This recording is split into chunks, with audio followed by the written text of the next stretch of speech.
It took a while for me to decide on whether or not I wanted to buy a drone.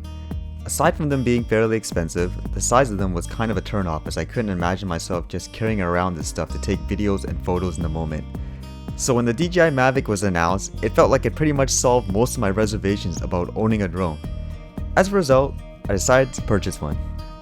While I did pre-order it right on the day of the announcement, apparently there was a huge delay of some sort where nobody was going to see them for a while. Fortunately, they did start shipping it out and I happened to be one of the lucky ones to get one of them first.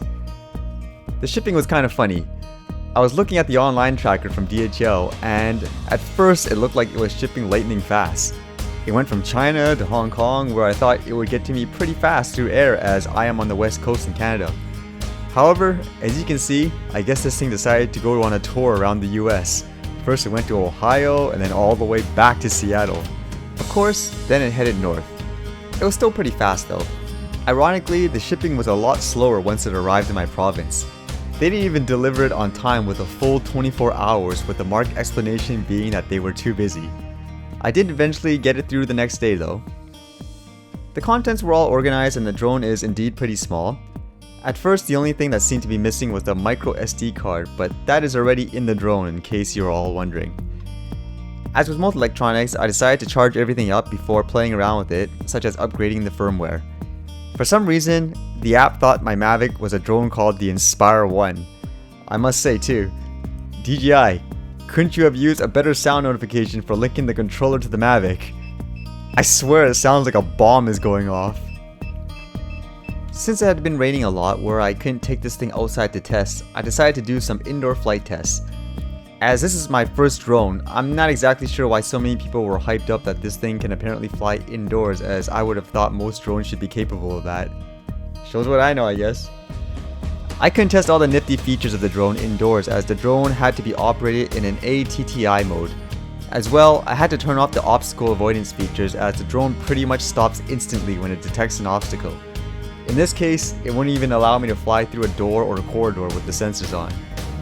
Overall, I found it very easy and responsive to fly.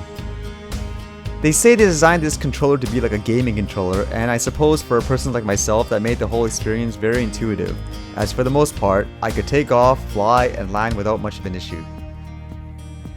There was one super scary thing in flying this drone which seemed to repeat itself as I flew indoors, combined with some other videos I saw of other people's drones going crazy. Now to my knowledge, this drone switches flight modes based on whether or not you have things like a good GPS reception. While flying it indoors, it would often stay in an ATTI mode. I noticed sometimes the drone would go into the GPS mode. Whenever this happens, the drone goes all crazy it seems, where it decides to fly by itself and the controllers seem non-responsive. I even tried to hit the stop button but nothing would work. One time it resulted in a crash, and the other times fortunately the drone decided to actually stop. But that is a little scary if this was to happen outdoors, and hopefully this is just a bug of some sort that will be fixed in an update. Eventually I got to take it outside where I was able to control it in the GPS mode, and it pretty much lives up to my expectations. The flying seems super smooth and easy to use. If anything, the only challenge I feel is trying to get the right picture settings to get the best picture possible. I even tried features like the tripod mode that limits the speed of the vehicle to try and give you those silky smooth flying shots. Again, it seems to work really well. At times I left the drone in mid-air while slowly spinning in circles to see if say the wind would cause the camera to shake. You can be the judge, as to me it looks like it holds up very well. In many ways, I would say they marketed this drone for people like myself too. As a person who is looking for some practical vlogging gear as an example for the everyday lifestyle, the size and ease of use of the Mavic seems great so far. My only concern again is seeing what happens when this thing decides to try to change modes on its own.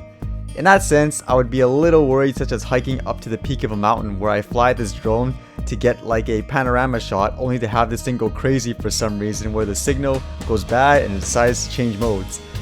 But so far my outdoor tests have been perfect.